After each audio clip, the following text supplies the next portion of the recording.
Welcome, welcome. I don't have any music to play, so I will sing the song my way.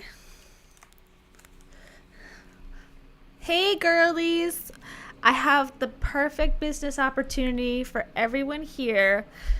What would you say if I could tell you that you could be 1 pound by just eating gummies? What would you say?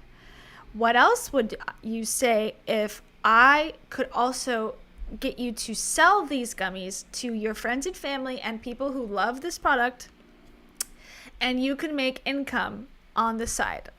And it would take no extra time. And you could also be a millionaire like me and go on a free trip and get a free car that costs money every month. What would you say? I'm just going to wait for everyone to hop on here as I discuss my new business opportunity. It's called Grifter. Have you ever wanted to be a grifter but didn't know where to get started? Join Grifter for grifting girlies. Oh no, audio's messed up? Oops, hold on. Maybe because I'm touching the wire. Eep. Hello? Good? Okay. Bum, bum, bum. Okay, good. Do I sound like an angel? No. Yeah. Do you want to be a millionaire by simply believing? Do you have a beating heart and a bank account? This opportunity is for you. It's called Grifter. When you a grifter... No, that's not good. Become a grifter sister. We sell friendships and emotional manipulation. That's our business. See you there. Grifter.com. Okay. So I'm back from my meeting. Everything went well. Thank you for asking. We were cut off at minute, 43 out of an hour. So we're almost done, basically. And Rachel Hollis review time, that's like no time at all. So we're going to start over. I was waiting for a couple people to come in, but they can start at the beginning. We won't wait too long. And we'll just go from here. So the last thing I remember was that she was starting to, Rachel and this woman, once again, Deborah Mirza, don't believe she's got any credentials that I could find easily online other than she loves Nutella and dolphins, and she's a songwriter and a life coach, which again, life coaching, I'm a life coach. You're a life coach. Everyone's a life coach. If you're living a life, you are a life coach if you want to be. So to me, that is a meaningless title. Sorry, but that's how I feel. And so we're just going to continue from there, and we'll get back into it. I think that's someone moving furniture upstairs. So forgive me. Okay, here we go. Fed this drip of what seems like love and kindness mixed with devaluing her, and you're in all those things on times. Phase which like making that what something's wrong but I don't know what's wrong, and I can't really put my finger on it, and nobody else sees anything wrong, so there must not be anything wrong. That knowledge, I'm really hopeful that there are people who are listening who are like making that connection for the first time, that this is what's happening. Going back to that first phase, you have the love bombing.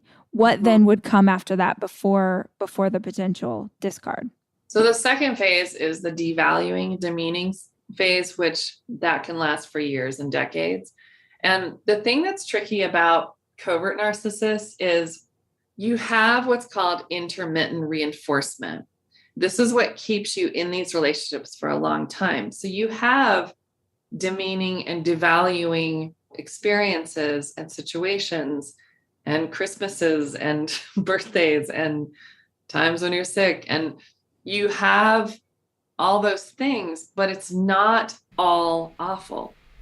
So you also have cards that are very loving. You also have times where you're with them and you're laughing and you're watching a movie together and you're enjoying yourself.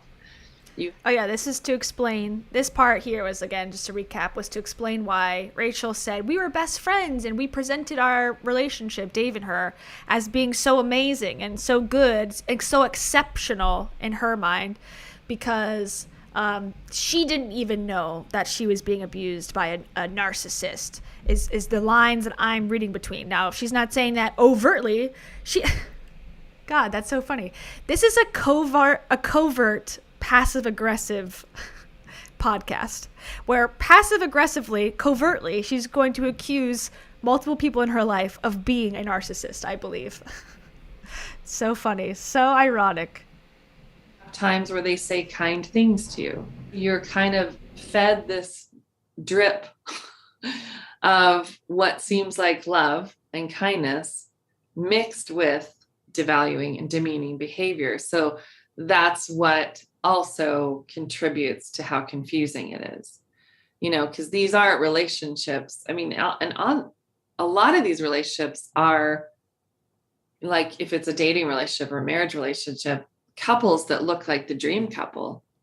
And you may even think that too for a while. You may, especially the love bombing, like affects that so much. Like, oh my gosh, I'm so lucky.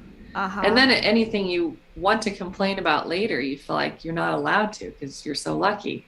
You have phase 1, you have phase 2, which could last for years.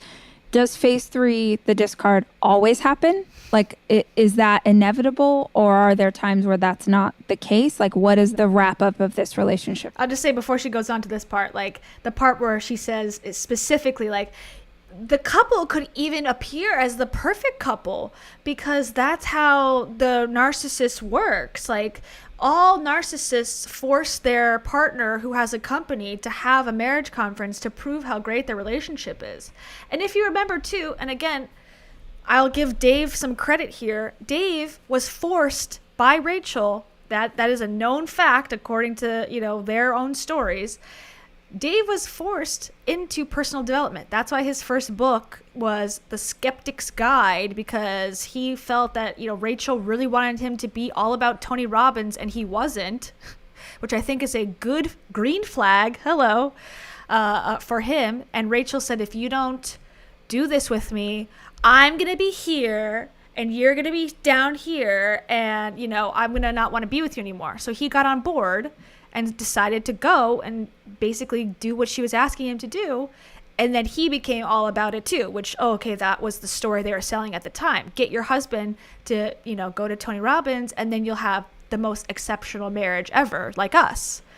So that's why I think here she's saying like, our relationship looked perfect because that's what narcissists do, not, because I was presenting it that way to make money. And of course not. I would say the discard does inevitably happen in every case that I've seen. I think that could be different if someone was low on the spectrum. That might be a different case. How often in these situations is there financial disparity between the narcissist and their partner? Like, I'm wondering how often that plays into it of like, they are dependent on this person for finances to help take care of their kids. Like, they don't have the option to leave, even if they know something's wrong. Totally. And divorces are brutal with a covert narcissist. They are brutal. The narcissist wants they're usually brutal with everybody. And that's another literal word, brutal, as how Rachel has described her relation or her divorce with Dave multiple times. The actual word brutal. Now, that makes sense because that's a typical word you might use to describe something bad. But again, like so many key words, like even 1,000 little cuts, brutal. It sounds like this woman listened to Rachel Hollis's podcast, picked up things, and then got asked to interview, and now she's trying to or they both decided to, weave the story together to forgive Rachel of any possibility of being responsible for anything. Power. They want the money. They want the reputation. They want you to look awful, and they want to look like the perpetual victim. And they will fight like hell to keep every penny and to try and keep you as poor as possible. Right. Yeah. And it really, it's, oh my gosh. And that's like when you talk about the discard phase, that's always, even though there's different factors, the brutality of it is always the same. Right. For people leaving. And when I say discard, it doesn't mean they have to discard you. Sometimes they do, but Of course not. Of course not. Now that has to be put in there because exactly what, who said that? I'm trying to go back. Oh yeah, Leah. Oh, it's right there on this. Duh. Leah says that Rachel was the one who discarded Dave. Yeah, Rachel's the one who said, I want a divorce. I don't want to try. And apparently he had said, like, I want to try to work on this. Let's go to couples counseling, whatever. And she said, no, I'm done with you. Isn't that a discard? But of course, this lady who's, again, where she comes from, we don't know, is saying, but it doesn't always have to be that the person that's discarded is the narcissist doesn't always do the discarding. Sometimes, like, in what scenario? So then it doesn't even make sense. So you discard the narcissist and then the narcissist wants their 50%. Like, I think that's every divorce. That has nothing to do with like, oh, a narcissist versus a non. They're really trying to tweak this for their mental gymnastics, to make it work. And often they will kind of create a situation where you're kind of forced to discard them because they don't want to look like the bad person. That's one of the ways they do it. But yeah, money, like, says who? Financial abuse is a big thing with them. Okay, guys. Okay, she's going to do it in a side. So now, are we saying that Dave, who literally funded Rachel's entire beginning, her entire career, gave her the comfort to be able to take a risk and have an events company, take a risk and have a blog.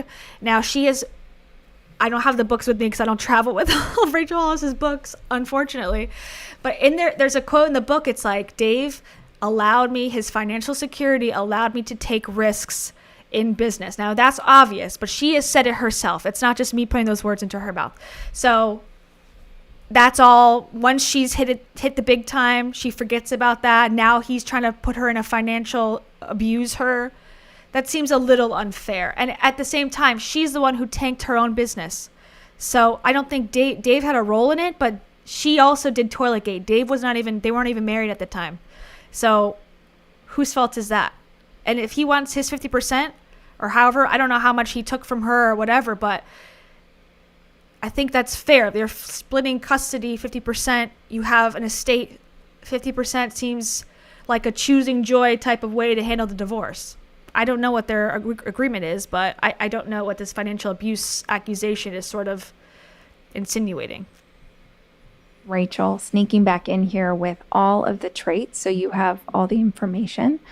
This is from the Mayo Clinic. These are the symptoms of narcissistic personality disorder. 1, narcissists have an exaggerated sense of self-importance. That's you, Rachel. 2, they have a sense of entitlement and require constant, excessive admiration. That's you, Rachel. 3, they expect to be recognized as superior even without achievements that warrant it. That's you, Rachel. 4, they exaggerate their achievements and talents. That's you, 5, Rachel.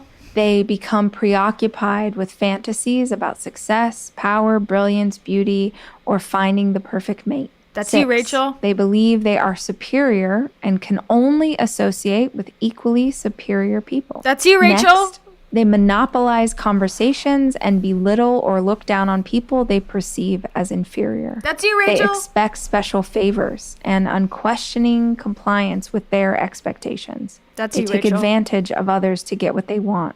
They have an inability or an unwillingness to recognize the needs and the feelings of others. That's you, Rachel. They can be envious of others, and they believe that many others are envious of them. That's you, they Rachel. They behave in an arrogant or haughty manner, coming across as conceited, boastful, and pretentious. That's you, Rachel. Lastly, they insist on having the best of everything. Now, the reason...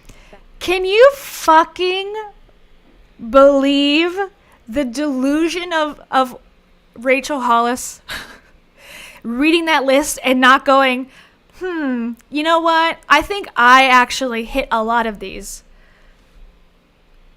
Every single one on the list, I can think of an example in which Rachel Hollis herself within the last 2 years has expressed, has demonstrated, has continually proven every one of those stages. And she'll say too, well, she said before, they don't think that they need help. They don't think they're the narcissist. Girl,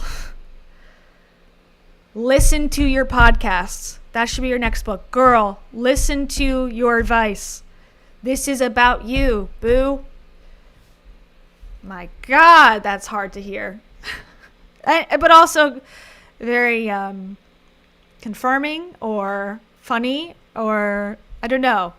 I can't imagine you reading that and going, because I don't know. Myself, like I have a lot of flaws. I have a lot of issues, and I would be embarrassed to read something that I know that I struggle with, like, commitment issues. This person has commitment. I'd be like, ooh, I got problems. Or, anger like I would be like, I don't want to read this because it could be perceived as me. She reads it so confidently as if she would never in a million years have these problems. It's the audacity, the delusion. This conversation became so fascinating was because with a covert narcissist, they want these things, but they get them in a different way.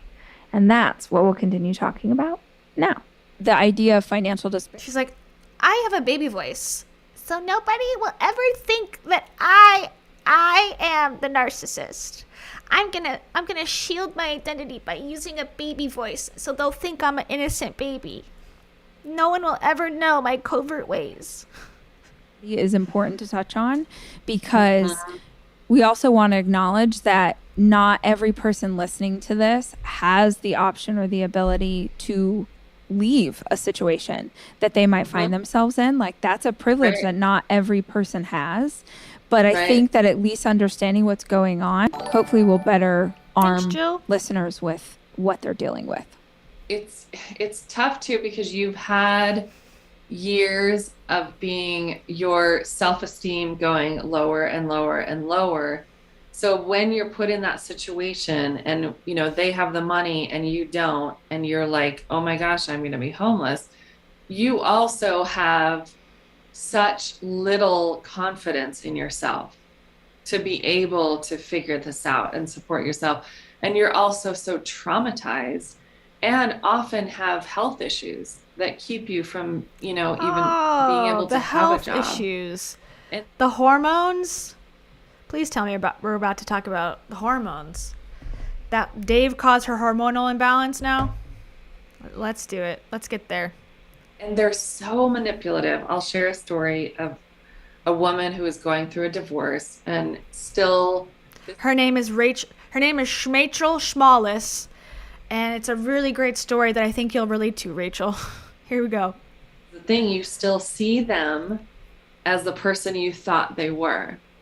And so the night before mediation that they were supposed to meet, he emailed her and said, I really have to watch out for my health. I really don't like the idea. And this is a woman that had been with him for decades. And, she had raised the kids. So he could build his business and stuff like that. And so he wrote her and he's like, I don't like the idea of supporting you for so long. And she had built nothing for herself because she had just given everything. And he's like, would you please keep that in mind when we go to mediation tomorrow, really think about me and my health. And so it really affected her because she still saw him as, she thought of him as a good person, and they had kids together, and, couldn't imagine him doing anything, cruel to her and them. Then she got to mediation. So it really affected her. And it was like, oh my God, what do I do? I know I need this money, and I know my kids will need this money because ultimately, the kids are going to be with you and not them. So she talked to her. Why? That's like a little Freudian slip. Why? Because she's a woman, that she's the mother, so she's automatically going to get the children. Okay, this is not sounding good, songwriter Debbie. Her attorney, and she emailed the attorney, and the attorney wrote back, and she was like, whatever. She had forwarded the email, and she was like, what does she mean, whatever? So she got to mediation. She's like, can you tell me, what do you mean, whatever? Because this is really plaguing me. And she was like, that email was so manipulative. And this woman couldn't see it. She's like, can you please show me how? Because it doesn't feel manipulative to me. I think actually I tell this story in my book. So she told her, okay, look at the first paragraph. He builds you up, then he puts you down, and then he builds you up. And then there's like a pity statement. There was like some, I forget the exact, like, but there was some pattern in every. You know, Debbie, it would be helpful to have the specifics. If we're on a podcast talking about specifics, it would be nice to have some specifics instead of the Rachel Hollis school of thought of like, it's somebody's name, but something happened and I forget, I don't remember. But like, the point is, I'm the best. That's every Rachel Hollis story in a nutshell.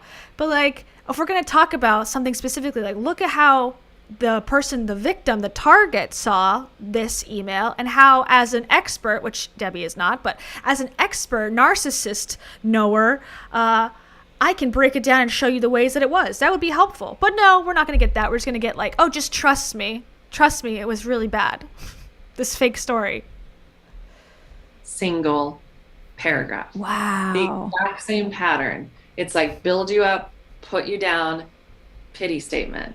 Next paragraph, build you up, put you down, pity statement. But she didn't see through that stuff because it had just, become, it was her life for decades.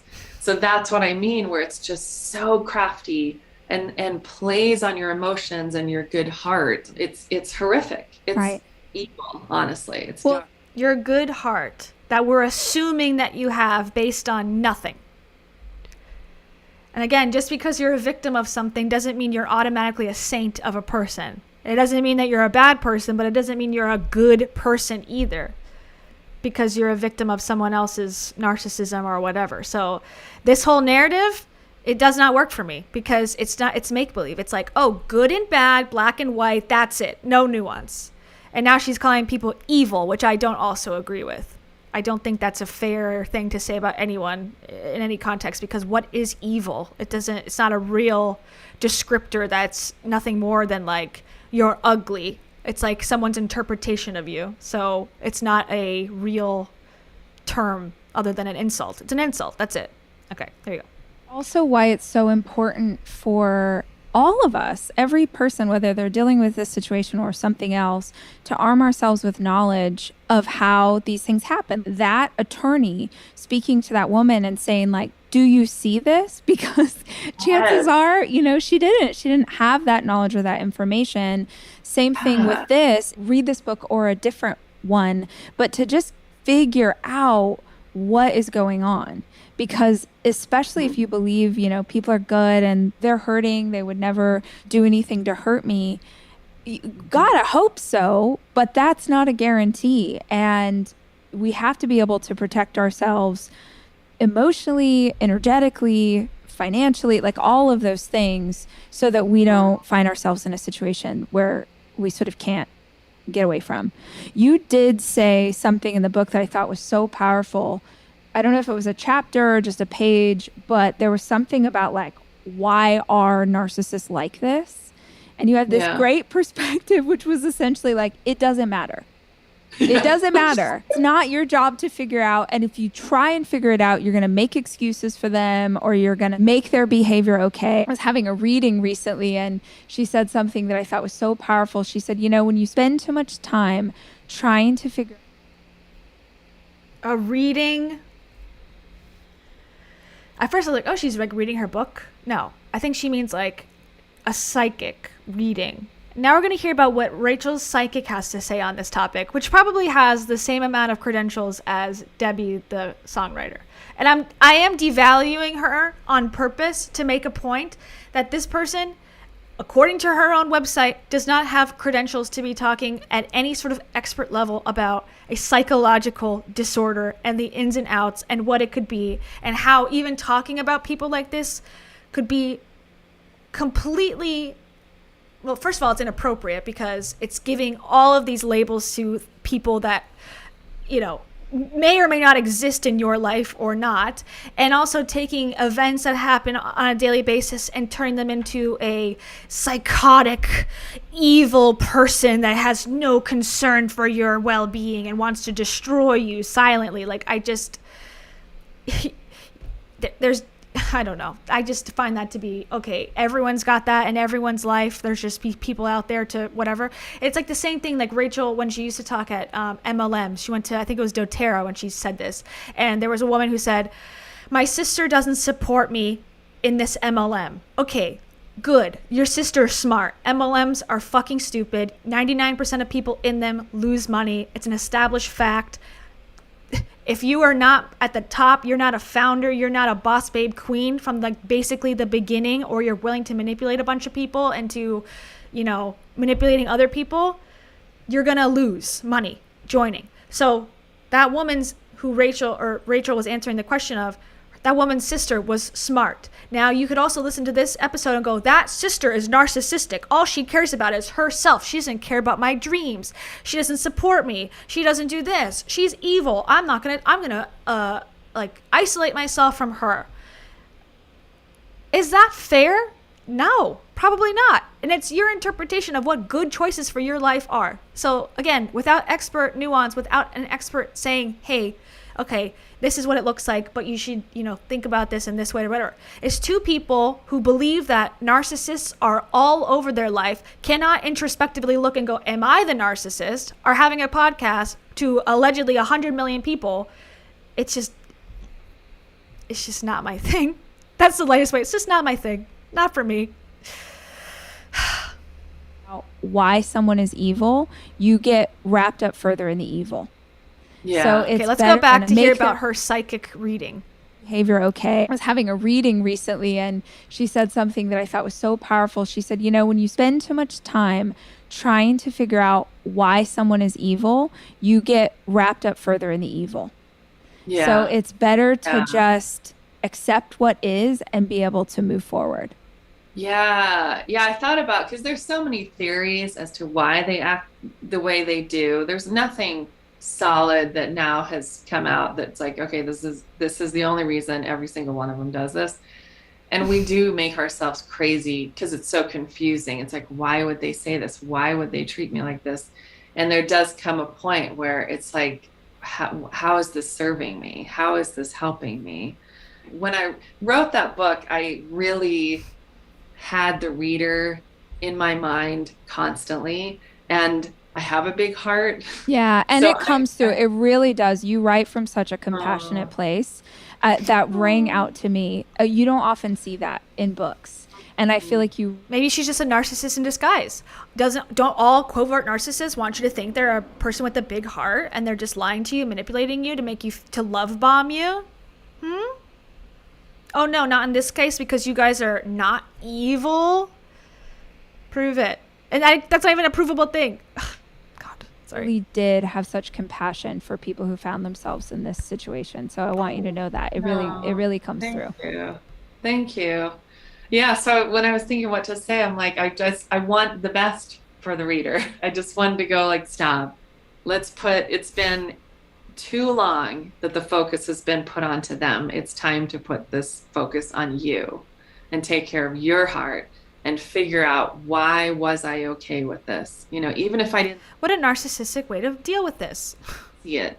Like, what was it that, what in my thinking was okay with this? What about me didn't notice my stomach feeling tight and didn't let that override my mind, which is a huge thing that, all of us are bred to make decisions from our mind and look to our mind as the authority, and our body, like you said, is so much smarter and knows way before our mind does. And there've been numerous studies and research studies to prove that.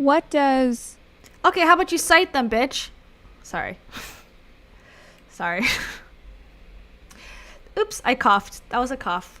Sorry. Honestly, Debbie, I could talk to you about this for 5 hours, and I feel like we're going to get a million questions into the hotline, and we're going to have you come back on and like take a deeper dive with us. But I would just love to paint a picture of what the recovery of this looks like, because I think what's likely is that many people will realize that a relationship that no longer exists, or maybe a relationship that's already rocky, that this could be the root of what's going on. And I think you talk about in the book that ending a relationship with a covert narcissist isn't necessarily clean. You don't just get to like turn the light off and then it's done.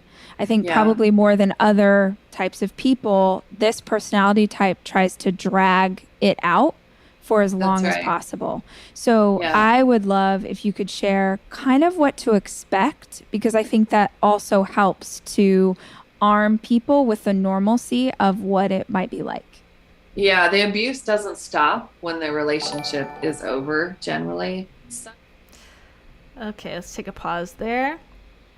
Oh, Koala, thank you.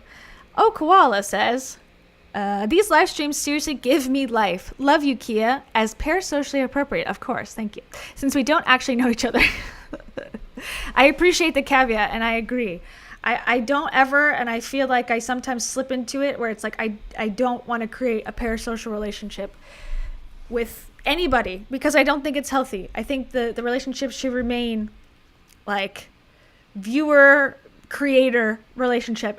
You know, we can like each other. Of course, I like all your comments and I think they're hilarious, but remind ourselves every time we meet here that we don't really know each other, and that's okay. That's how it's supposed to be. And I don't love you, and I don't root for you as an individual person because it's impossible to know who you are. So thank you for saying that and specifying. I do really believe in that greatly. And it sounds like bitchy, but I really mean it in like a healthy way, I hope. And for that, I'll play the only one I have. I'm a big time hippie, and I'm very woo-woo. She's very woo-woo in the last 5 seconds of her career. Thank you. Okay, here we go.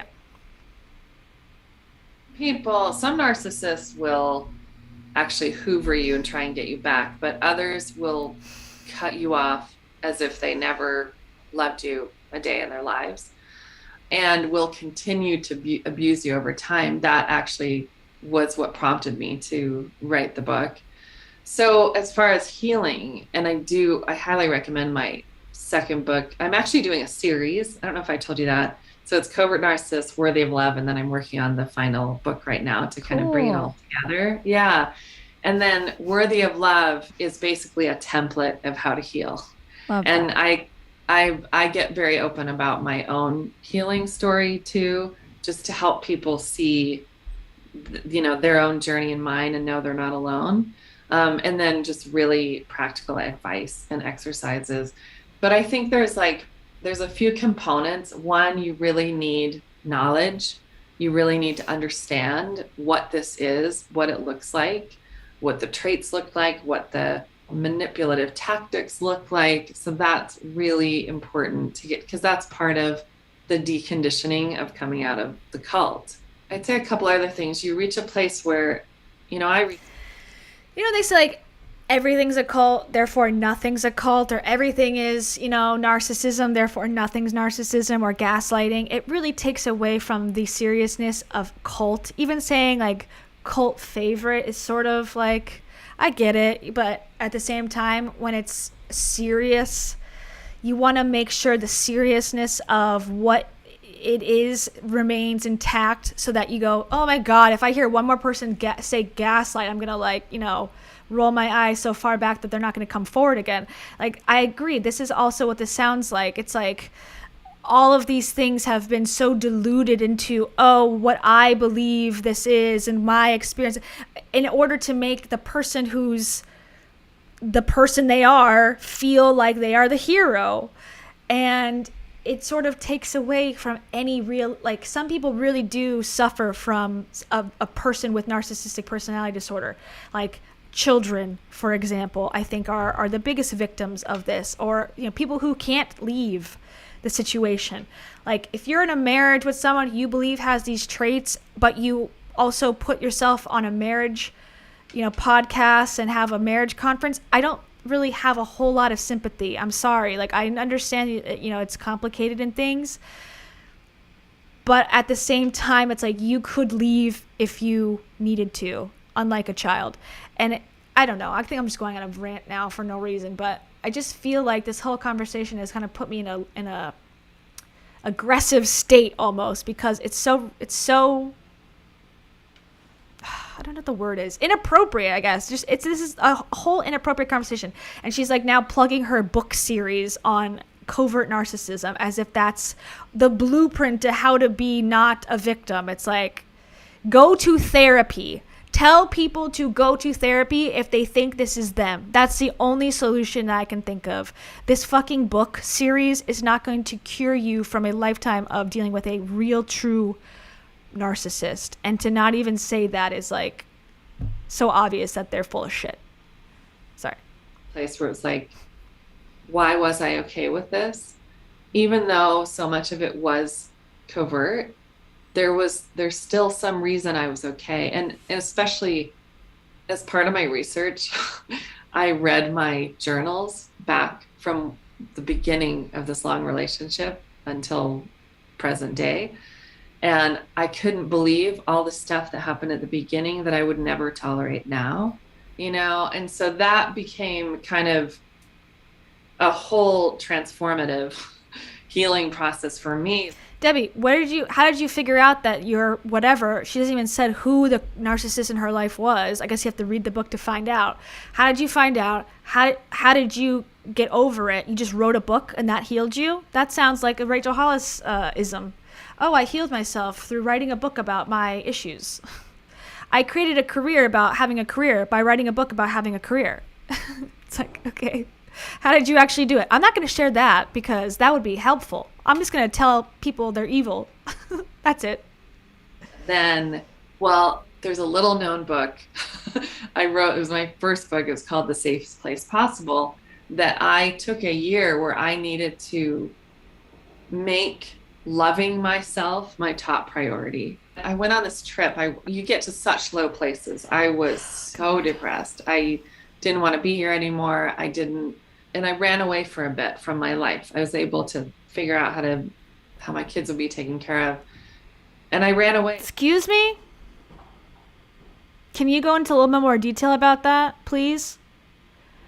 Oh, I was able to run away from my life for a little bit. My kids were taken care of. Can you explain that a little bit more? Because I don't think that's a typical situation that most can relate to. Please. I just sobbed and sobbed. And I saw that my sobbing went deeper than this relationship. It went to a whole life of not trusting my heart and listening to it and honoring it and respecting it. And I had a talk with my heart, my younger self, that day. And I said, it's going to be different from now on. And that became my top priority. And that launched me into a year of every day, just completely changing how I talk to myself, how I treat myself. And I kind of intuitively was led to these different exercises that ended up being so healing.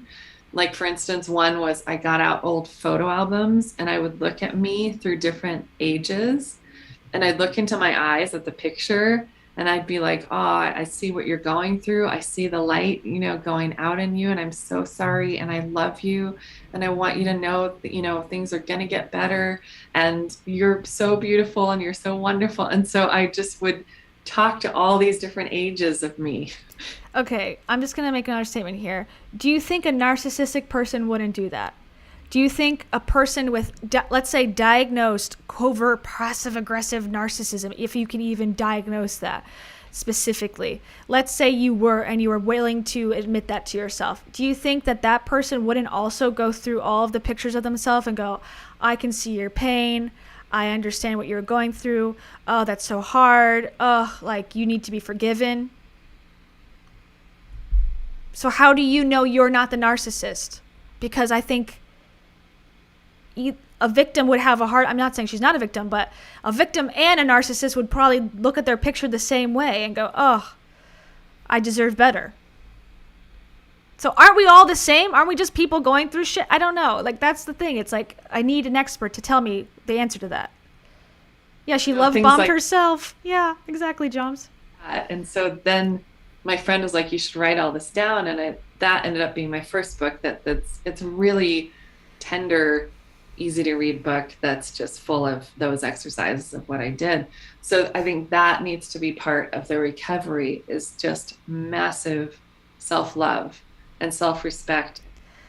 Part of the recovery is reading my book, abandon your children, and look at pictures of yourself and tell yourself how great you are. That's the cure to someone being a narcissist to you.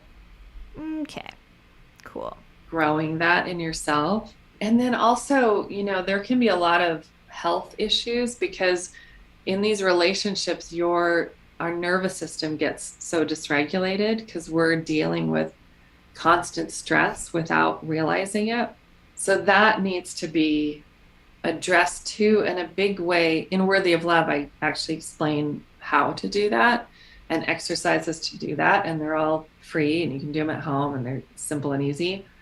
But a big thing I've learned is just to slow down, to acknowledge you have experienced trauma over a long period of time, and to slow everything down, to have such compassion and tenderness and understanding for yourself, and absolutely zero judgment, because who you are is magnificent and beautiful. And this road, if you choose to go down this healing path, it can be incredibly transformative, and you will come out a different person than you've ever been before. So that's the silver lining, I would say, of what's possible coming out of these. Oh, I love this. Debbie, this has been such a blessing. I'm so grateful for your wisdom and your time and your words. I know that listeners are going to want to grab this book, other books. So can you tell them where they can find the books, where they can find you online, like give them all that information? Yeah, definitely. Yeah, my website is like where you'll find everything. It's debbiemirza.com. Oh, and I also recently created, which I love so much, is a guided meditation called Rewriting the False Messages You Got from Narcissists. Wow. So it's a way of just like laying down, putting in earphones and just I went through, I researched my own messages and other people's messages. I asked the support group I was involved in for a while. So I took those and created. Go into more detail about involved in, please. I want to know you're involved. Whenever someone says something like that, like this thing I was involved in, I need more details. It's getting sunny. Please explain your involvement, because that would change. Were you leading it? Were you a member of it? Were you sitting outside of it while it was partaking? I need more details, Debbie. And after this, we're going to go to her website again. This journey that you'll go through that will help you literally rewrite the messages that you got about yourself. So all that, the books and everything, online courses can be found on my website. Awesome. Thank you so much for the time. And I hope that we get to have another conversation like this and take a deeper dive, because I'm sure we're going to have all the questions, but this has been such a gift. Yeah, I would love that. Thank you for inviting me. I really enjoyed talking with you. And it just ends. Okay, let's go to debbiemirza.com just to double check. I already brought it up before, but just to make sure I'm not, giving everyone the wrong person. Let's see. Let's deep dive.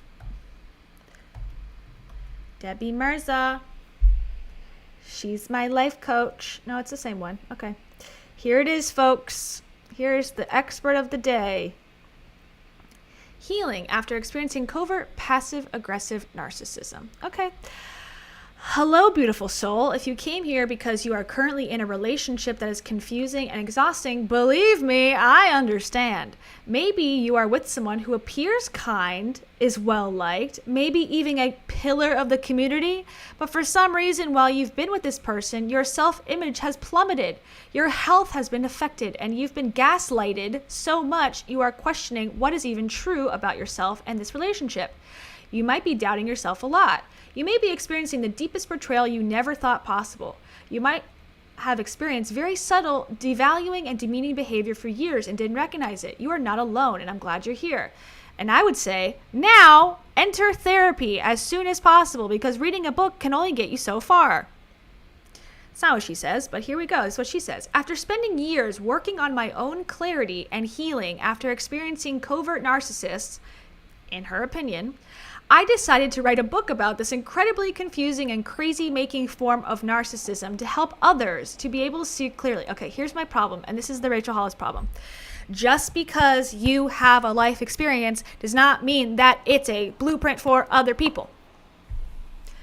Why can't you write the book, My Life with a Covert Narcissist, and leave it at that? This is my experience dealing with what I think this is. Instead, it's written for marketing purposes, probably, to get people to think like, ooh, I'm going to fix my life by reading this woman's take on her life. It is same thing with Gabby Bernstein. It's like a whole fucking book about her life. And then she's like, how to heal your life. How am I going to heal my life by reading about your high school endeavors? I'm not. Okay, here it continues. If this is your situation, you will find helpful resources on this website, including online courses, parenting when your ex is a covert narcissist, healing after narcissistic abuse, and starting your own support group. Books, guided meditations, a link to my YouTube channel, a link to an online support group, and music to help relax your nervous system and uplift your deserving heart. The knowledge and recognition of this type of narcissism is fairly recent information. At this point, therapists are not... Okay, here we go. Now... Here we go. This is why she's the real expert and a therapist is not the real expert. Here we go. Ready? The knowledge and recognition of this type of narcissism is fairly recent information. At this point, therapists are not educated on this type and understandably often miss the signs.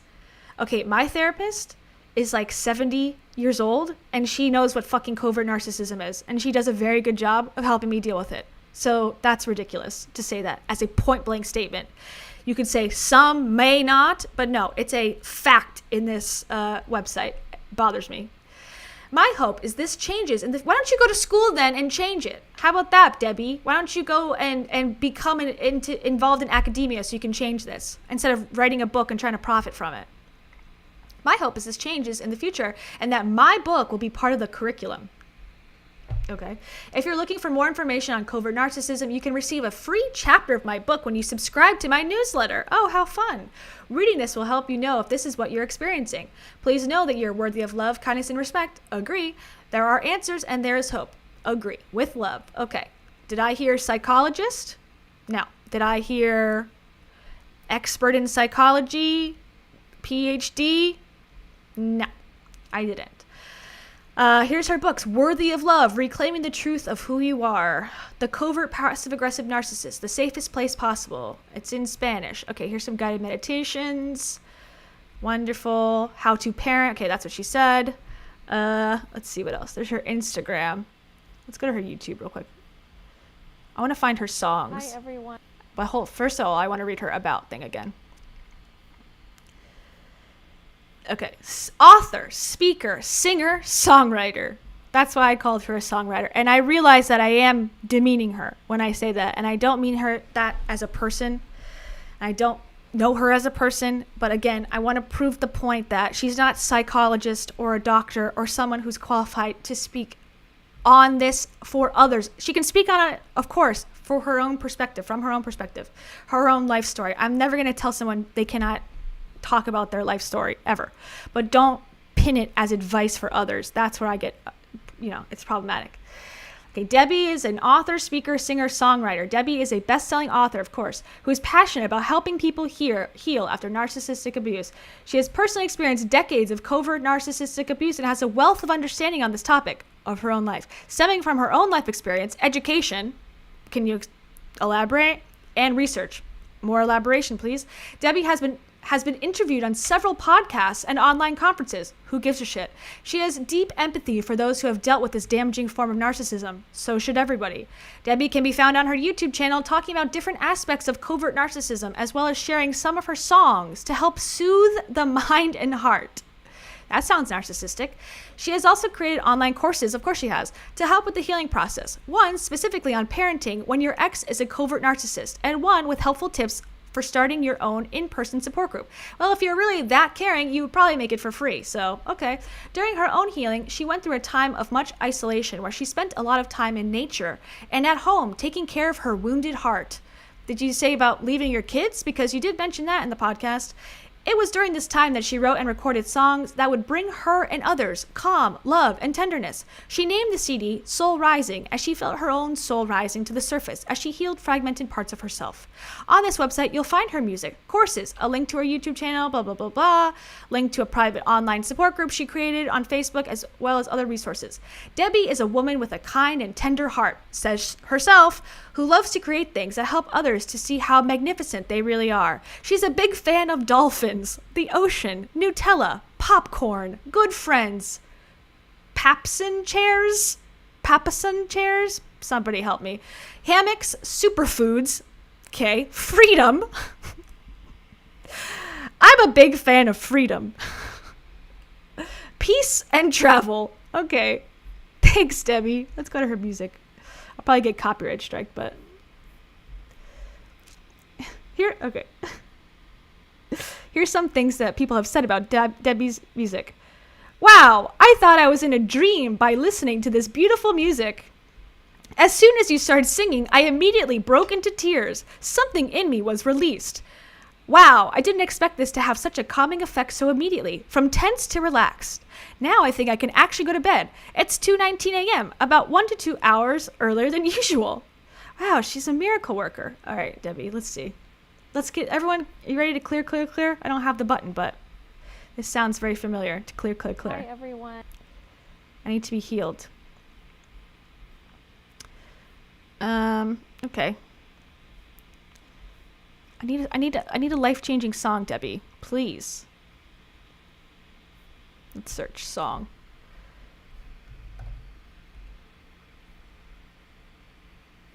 Okay, ready? Goodbye to my AdSense on this video.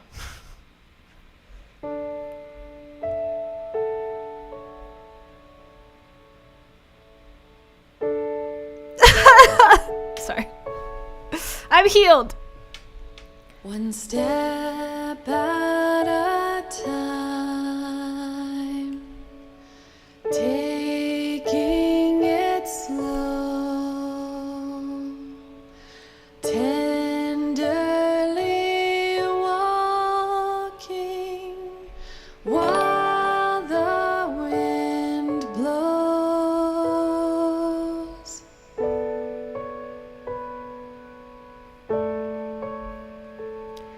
Everything's about Debbie. Amazing, Debbie. Amazing. Amazing. Touches my soul. Soothing to hear. Your hand. Like, okay, great, but this doesn't mean that you're an expert in narcissism. I don't know. I feel mean, like, making fun of her music. It's fine. It's an artwork, but it's not going to heal me from a narcissistic abuse. I'm sorry to say.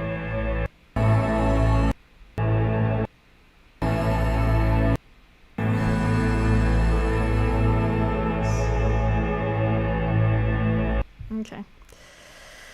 All right then. Well, let's look at her. Oh, she's got a PayPal.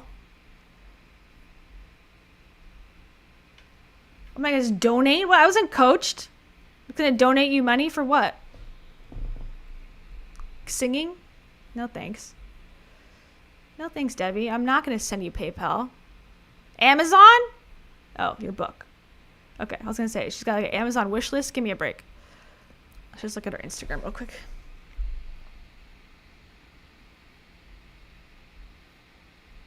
Oh, she's at an online summit. Let's see who's here. No one I know of. The biggest narcissistic abuse recovery summit of the year. This is a thing? Okay, at least this person seems to have a license. There's a whole group summit? I'm surprised. I don't know how to feel about this. I gotta think about this. Depends on who's going. People with no credentials, great. Why does she look familiar, this person? Brie Bonche.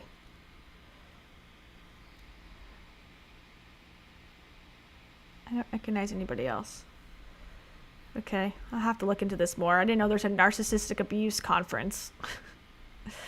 Okay, so this looks like a typical life coach's, web or Instagram, like little backgrounds. Your tenderness is magnificent. Okay, yeah, it's giving life coach.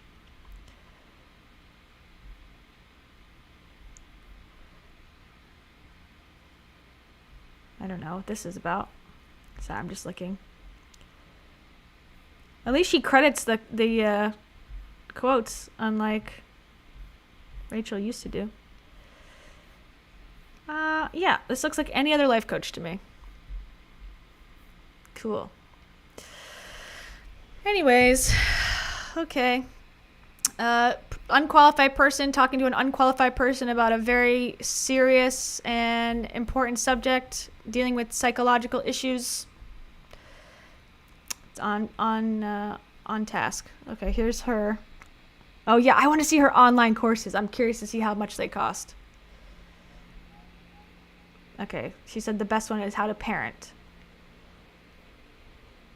Let's see.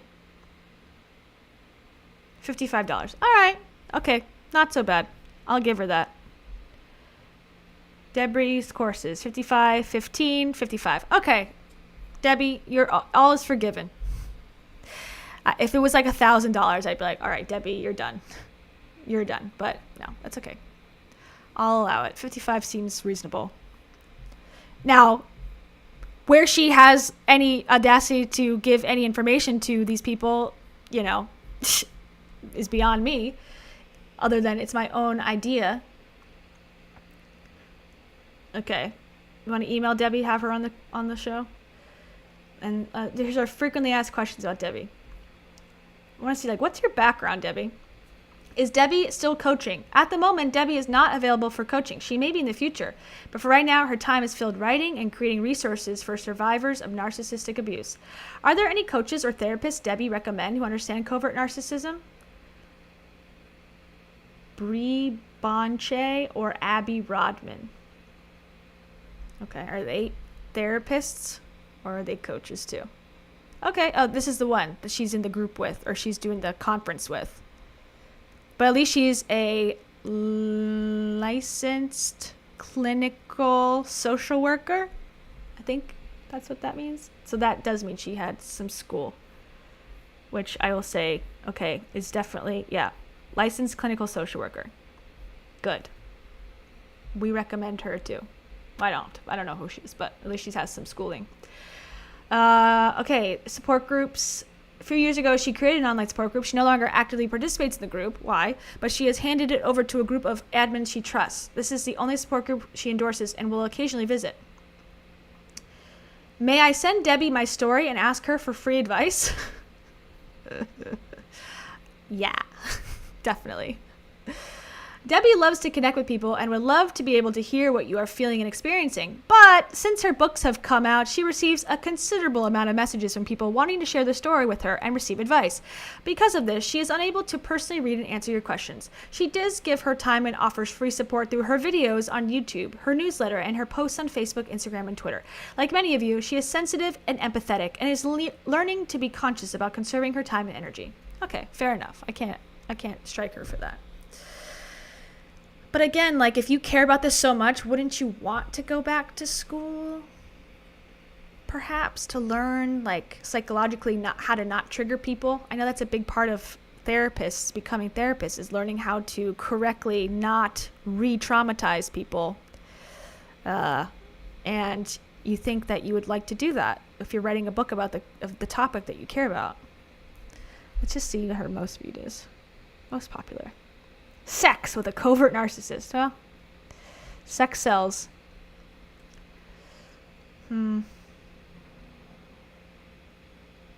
Interesting. Well, I'm not surprised. Rachel doesn't care too much about credentials. Her whole claim to fame is that she only has a high school education and Google, and that's all you need to give people life advice on a daily basis. I don't need to become a marriage counselor because I have the most perfect marriage ever. Oh, wait. That's the problem. Yeah. So, not a fan. It sounds like Debbie might be a covert narcissist. That's mean, Kayla. Yeah, I know, but I have just as much reason to accuse people as she does. So, there you go. Okay. Let's see. I have a little time, but not too much time left. Let's see what... I don't know if I should start something or just wait on it. I was going to talk about the panic attack because Heidi and Dave started a podcast about having a panic attack, or Heidi's, and it was very chaotic and a little bit suspicious in the sense of like, I've had panic attacks, not to say that her experience is wrong, but just the way that they were delivering it, it was very dramatic. Yes, my course on healing yourself from narcissistic abuse from gurus is coming out December 1st, 2057, and it's $9,000. So get your pre-orders in. Yeah, let's listen to it for a little bit and I will have to cut it off. I'm sorry. When they come back, because they went to go get food, and then I'm gonna have to go. But since we're here, we'll start it and then we'll finish it next time we meet here in our very one-on-one relationship, very intimate. Okay, it's from Rise Together. We'll just start it and see how far we get. What is most important to you with Heidi Powell? Ready? And it starts off with a stupid song. Even have a little. Skipping it. Hi. Hi. I have heartburn. You have heartburn? Yeah. This is a podcast, right? They played the intro song, and the first thing is, Hi! Hi! I have heartburn. You have heartburn? Yeah. So we're already off to a great start. What did you eat that gave you heartburn? Stress. Stress is the source of my heartburn. I think it is. I really think it's all the vitamins I'm taking. I'm not kidding you. I actually believe that they get stuck. And I'm a little bit worried that, you know what happens when pills get stuck in your esophagus, right? No, I don't. Tell me. It grows into a pill tree. No? They burn your esophagus, your esophageal lining. And yeah, I need to drink a lot of water. Hold on. Do you think that there's any chance that your conscious thoughts as the captain are signaling to your unconscious thoughts to have a reaction? Are you manifesting esophageal cloggage? No. No. But since that anxiety thing, there's something with my body that I'm very perceptive, Dave. I'm very perceptive. Here's the thing, you're very perceptive, and also you just got I'm a hypochondriac. You're a hypochondriac. You just got a brain scan because you were sure that you had a tumor, and it's not a tumor. No, and I didn't think I had a tumor. I thought I just wanted to check to make sure my blood vessels were okay. That's it, because I was having migraines and seeing spots. You know, it's like when you have a wake-up call, like a panic attack that lands you in the hospital, the reality is every single part. Her panic attack is more exciting than Rachel's panic attack because Heidi's panic attack ended with a hospital visit. So, you know, who's got more panic disorder? Heidi. So she wins this round, everybody. You starts to go, man, I've been putting off all of my checks. Like, I am so busy in my life, and I have been for 15 years, right? To where when something feels off, I have never been the kind of person to go to the doctor. I'm like, I'm fine, I'll get over it. And a panic attack had me in a moment for the first time in my life, feeling like those were my last minutes. Like, looking at you, I remember being like, I'm never gonna see my kids again. Like, yeah. I'm happy that it's Dave, but also, what's he gonna tell my kids? How is this gonna like go to my, like, is he going to tell them that I love, like all these thoughts, like the people I realized in that moment that I wish, gosh, this is like such a Well, crazy. just, I mean, for any We're not going to talk about this, but we're go not going ahead. to talk about this. I mean, we can talk about it. Heidi, it's the first literal thing you brought up to be able to guide the conversation this way. He said, "Hi, how are you?" And you're like, "My throat burns from supplements because I have stress from my panic disorder. I don't want to talk about it." Like, okay, come on. I don't even want to talk about it. You were the one who brought this up. I don't know what the point of this podcast was supposed to be, but you guided it very quickly and very clearly to this conversation. No, I was just saying we weren't going to, and suddenly it's here. But like, Suddenly it's here. Yeah, it like really quickly, when you feel like you're dying, it becomes super clear what the most important thing is to you. Yeah. And it did. And they're my kids. And I love you. But my kids they're like an extension of me, you know? My kids are more of me than you are. So therefore I love that because it's really more of me. Hence why I love them more than someone who's not me. Get it? Really was that moment. Oh no, as it should be. I mean, I will say as like a witness. So this is like end of July, very end of July. Heidi had a panic attack. First panic attack she's ever had. I have never ever seen anything like what I saw in you experiencing what you did, because the terror in your eyes, the like sureness that you had that you were actually dying. I could never have imagined that it was going to be the way that it was for you, and the urgency with which you were hoping I might get help and everything else. Like, it was scary. It was super, super scary. I've never tried to be so calm in such a high pressure situation in my entire life. But the idea that like your brain is powerful enough to convince you that you are dying in that moment is mind-boggling on some level, because you're such a high performer. You're such a like handles stress well-ish person. Yeah, add that ish with a big ass exclamation point. Heidi Powell is not someone that I think handles stress very well. Like I said, she's got 4 kids. Yes, that's a lot of kids. It's 1,000 kids, according to Rachel and Dave. However, she's got help. She used to have a nanny. She got rid of that nanny by her own choice, allegedly. She's got 2 dads that take the kids away part-time. Heidi works from home. She has an online community. She's got Dave helping her all the time with her work. I mean, I think 99% of the world has it much harder and much more stressful than Heidi. And the fact that she's never had a panic attack until she's 40 years old, I mean, sucks that you had one, but also, like, people have them. I had my first one. I actually had the best panic attack. I'm the winner. Like, when I was, like, 7, okay? So, like, don't compete with me. I will win. But you know what I mean? Like, okay, yeah, it sucks, but, like, that means you had 40 years without panicking. That's pretty good, I think. I don't know. And in that situation, there was no like normal thinking. It was all survival thinking. I think what's more fascinating is not that my brain convinced me that I was dying, because that was easy, right? Like, to feel what I was feeling, for anyone who's done it, to actually physiologically feel the things that I feel. When you feel that, you're going to think you're dying. Like, I've had more people reach out to me knowing what I felt. And I've been through a lot. I freaking pushed babies out of my lady parts with no epidural, and I didn't think I was dying. The pain of that, Who gives a fuck? Stones didn't think I was dying. All of these things, did not think I was dying, but it wasn't even the pain. It was the symptoms, the uncontrollability of the symptoms, right? So the most fascinating thing to me is that because I thought I was dying, so it wasn't my body had me think I was dying.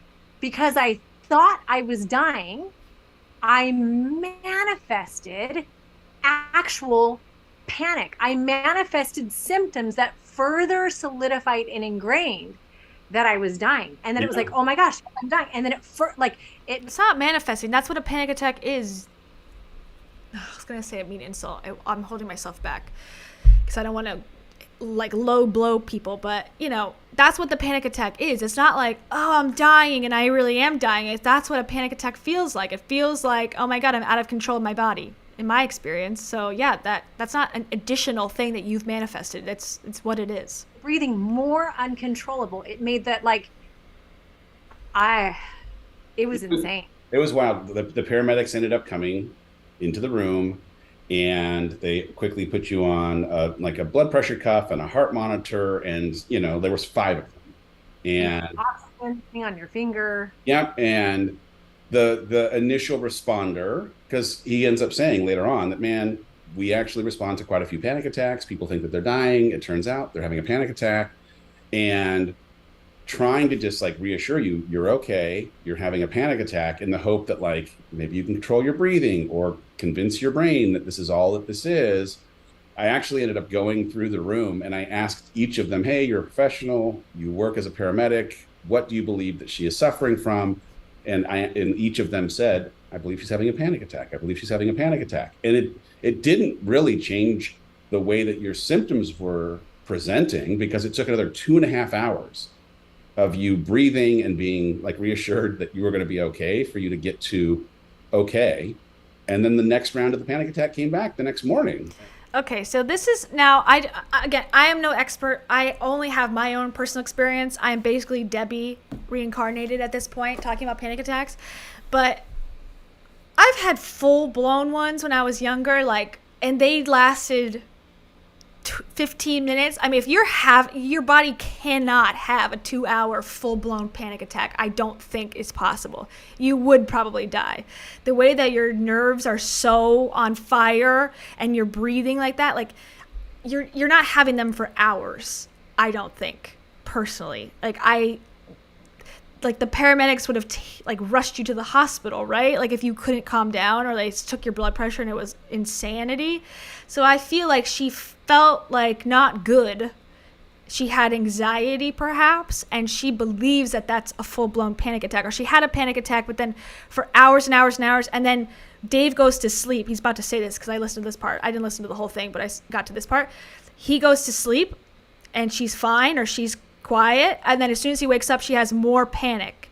So to me, it almost feels like, are you trying to need help from him so that he takes care of you? Is he trying to like break up with you, and now you're like, this is the excuse? Like, I'm not saying that's what it is, but I mean, day-long panic attack, I've never heard of it, but I don't know anything, so maybe I'm wrong. She found herself in the hospital, but it's just still such a wild thing that when you have something like that happen that you've never experienced before, you're in such an uncharted part of the world that you have no sense of how to handle it or what the hell's going on. No, and I remember you going around the room and asking, right? And having the people say the thing. But because I was still fighting fade to black, like honestly, like still struggling to not pass out. And I thought, oh, this is me dying. Like I didn't know the difference between passing out and, oh, this is the end of it for me. They don't know I'm like seeing the light. You know what I'm saying? But like and having like feeling, I guess, going back on this comment, she needed more attention. My favorite Heidi Powell moment is when this woman at her, not the Show Up Summit, but the second mastermind she had at the house where she used to live with Chris. That one, the very low budget, low key one with the s'mores bar. If you have been following this channel and the inner workings of Hollisville, this woman, they are singing happy birthday to her. One of her participants that presumably paid thousands or more than $1,000 to be there in her presence, they were singing happy birthday to her because she flew all the way from fucking like Europe to be there. Heidi's recording, and then she falls over like during the moment when this woman is going to be blowing out the candles, and goes, guys, did everyone see? I just fell over. Guys, did you see that? Did everyone see I fell over? Wasn't that crazy? Taking away the moment of this woman who's supposedly Heidi's, best friend. All these people in the group are my best friends. And I can never get over that moment. Like that. And it was recorded and posted onto her thing. It's always about her. Always. Everything is about Heidi, in my humble opinion, from watching on the internet. Symptoms in my body that actually felt like heart palpitations, and uncontrollable breathing. I still, no matter how much I was deep breathing, I could not get out of it. I, in my mind, was like, they're saying this, but they haven't taken the time to see anything, if anything's underlying, right? And so they left the room and I was like, yeah, this is what most people look like with a panic attack, but there's still something happening with me. So you went to sleep. I didn't sleep at all. And I don't. Yeah, most people have panic like this, but I have exceptional panic. A lot of research since, and one of the worst things you can do when after a panic attack is not sleep, because your body, your brain needs a reset more than ever. Then I released so much adrenaline in that moment, and my body was actually, my entire nervous system, my spine, I could feel it just shaking all night. And which is why as soon as you woke up and the shades were cracked, I immediately went back into a panic attack. Like because I was actually telling you, I don't think I'm okay. And then that was like, as soon as Dave woke up, then she all of a sudden was panicking again. Okay, John says, can I see that somewhere? Yeah, there's the live stream where I covered the mastermind. I don't remember which one it was, but I'll look and I'll post it in the comments of this video when I find it. Yeah, when you were convinced that you weren't okay, or that they'd misdiagnosed, or they couldn't have possibly understood how serious it was because you're feeling things that they couldn't possibly understand, we head to the hospital, and God bless the people in the hospital, because I've never been through an emergency room faster. Also, yeah, that's crazy. Also, it's so funny how Heidi records every single thing in her life, but when she's having this medical breakdown, there's nothing, which, you know, I think is probably the more healthy way. But she'll put her kids having a tantrum on Instagram, like, no problem. But then when she's having like an actual, you know, medical problem, she's nowhere to be found. And then she said she was really sick. She's like, oh, I have COVID or something. She like made up an excuse, which, okay, I guess that's fine to lie about or whatever, but why tell all the details 2 months later? I don't get it. I don't understand the point then. Like they could see how serious a state you were in, and they immediately got you on the EKG, which was genius, because you were so certain that you were having a heart attack. And it was like the doctor came in, he had a Marvel bandana on, bless his heart. And he shook my hand and he said, good news, this is one of the strongest hearts in the entire state. And I was like, yes, this is good. Please say that again to the woman in the chair. And but at this point, they had already given me Ativan. I was going to give her Ativan. Also, is Dave your dad? Like, why is the doctor not speaking to you, Heidi? Are you incapacitated so much to the point where you can't hear the doctor's advice? Dave has to be your medical like supervisor. Like, I would be totally offended if the doctor shook my boyfriend's hand and said, oh, she's got the best heart ever. It's like, can you tell me that? I'm the fucking patient here. Hello. Right, which is a new thing for. Had they given me this yet? They had not given you the medicine yet. We had just walked in. The first thing they did was to do the EKG. The second thing, they did the blood pressure, they took the temperature, but every single thing, unbelievably, but thankfully, was perfection. Like, this guy was like, she is in elite health. And I was like, sir, could you please write that on the chalkboard over here, please? Let's keep on telling her that she is good. Then you got the Ativan, and the Ativan took. Okay, now she's gonna describe what Ativan felt like for her, and I did look it up because you can hallucinate. But to me, I'm gonna sound like a total like judgmental bitch, and which is fine, like that's what I am. But she's like, to me, it sounds like someone describing what they think being high feels like, who's never been high before. And I'll let you hear her. It also, I didn't like how she's like, did they give me the Ativan by now?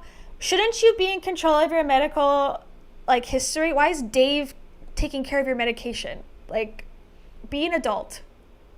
Not calm. And you know what it was? They then started saying, can I just recount some of this? Are you okay with it? Recount away. They had said, what do you do for a living? Remember that? Like, I was starting to calm down. They said, what do you do for a living? And then I started going into another panic attack in the middle of the hospital.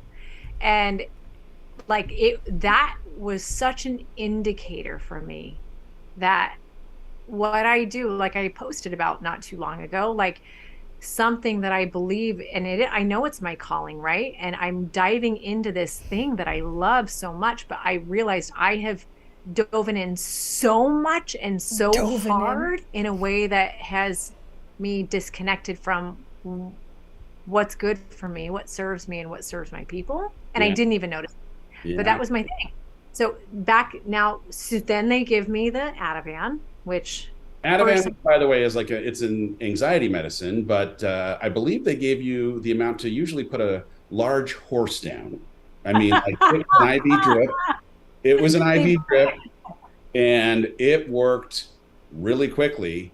And Heidi went to a different universe. I mean, we have the greatest. I mean, I recorded it for posterity. One of these days, we have to post this now.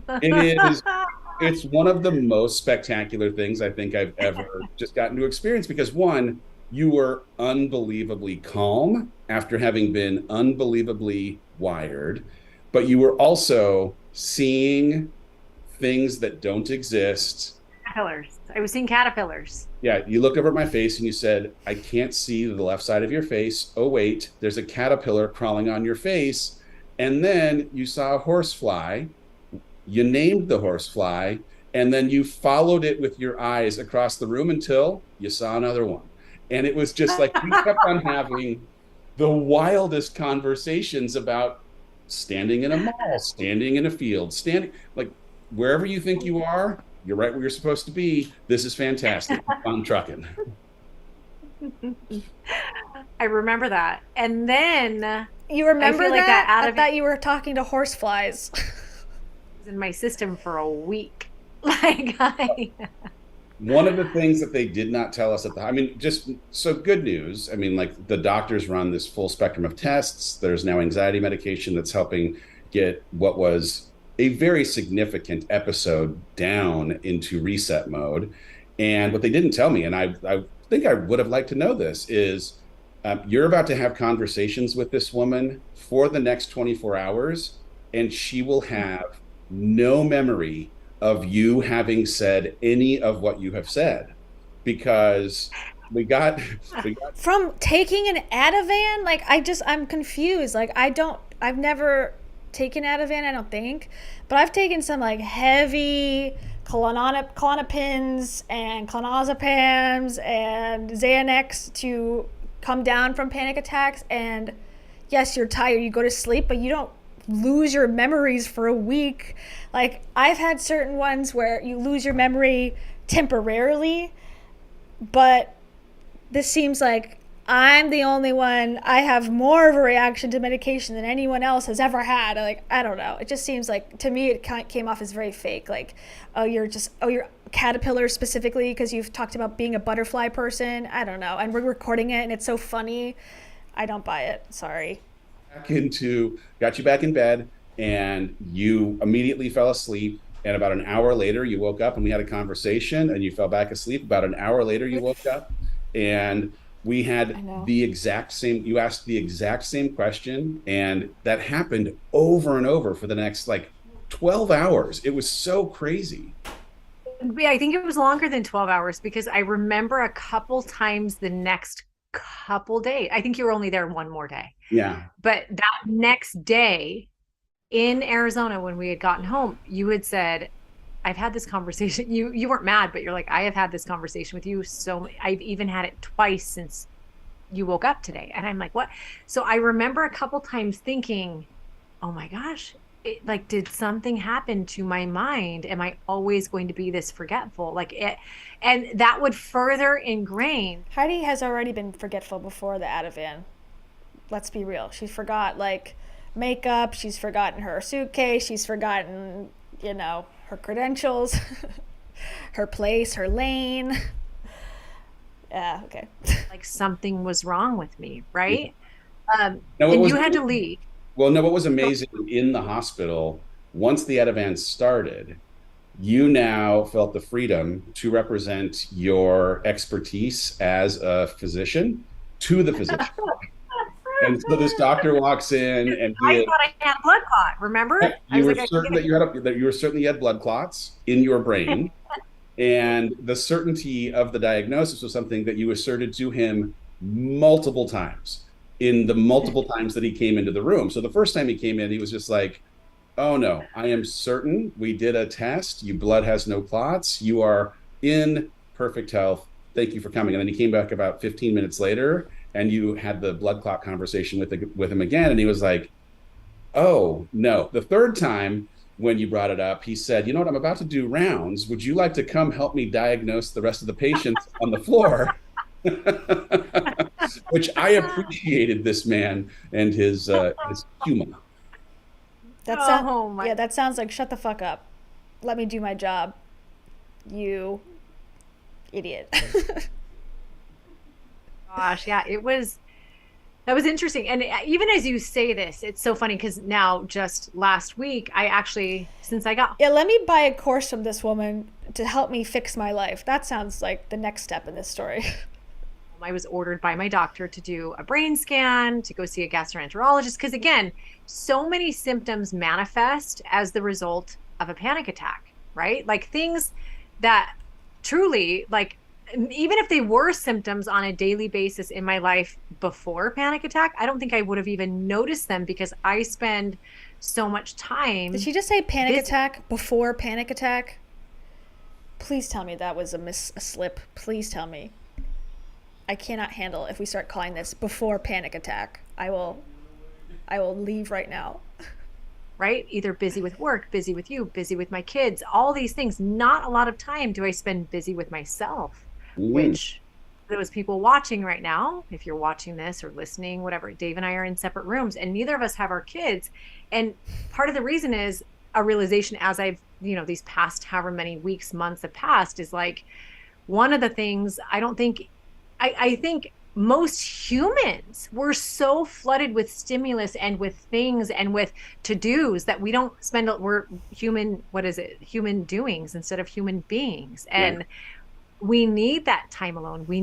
I realized through this that one of the things I'm missing is a connection with myself in a way that doesn't have me being alone and feeling like something's wrong. Because I've never had. Okay, I'm gonna have to take a pause here because we're all back home in the house together, so I'll have to finish this at a later time.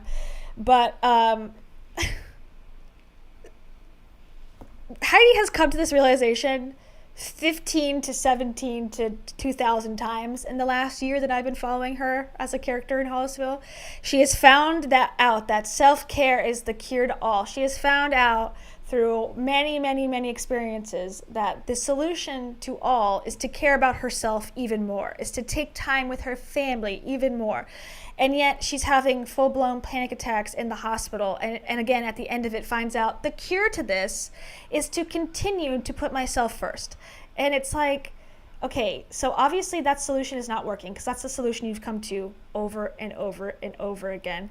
And also, you're lying to yourself because at one point she's like, I just need to be alone and put my kids first and like not focus on romantic relationships. Meanwhile, Dave is there every single moment possible when he's not with his own kids in a different state. So it's just like, I mean, I would never take her advice or listen to her advice in a million years, but as someone who would, this advice is repeating itself over and over again with no like fix. So again, why would you listen to this person for any sort of advice other than how to do a hip thrust squat? I'll listen to her for that because she does that every day on the internet. The sweet woman who paints my nails. The sweetest woman. That's my second favorite Heidi moment in my life is the sweet lady who does my nails. Got so much joy out of working my overworked hands. The delusion is strong here, folks. Anyways, okay, I will hold that. We got to minute 17 on that out of a 47-minute podcast. I have not heard the rest. Let me take a picture of it. So we'll finish that at a later time. I'll let you know in the community group.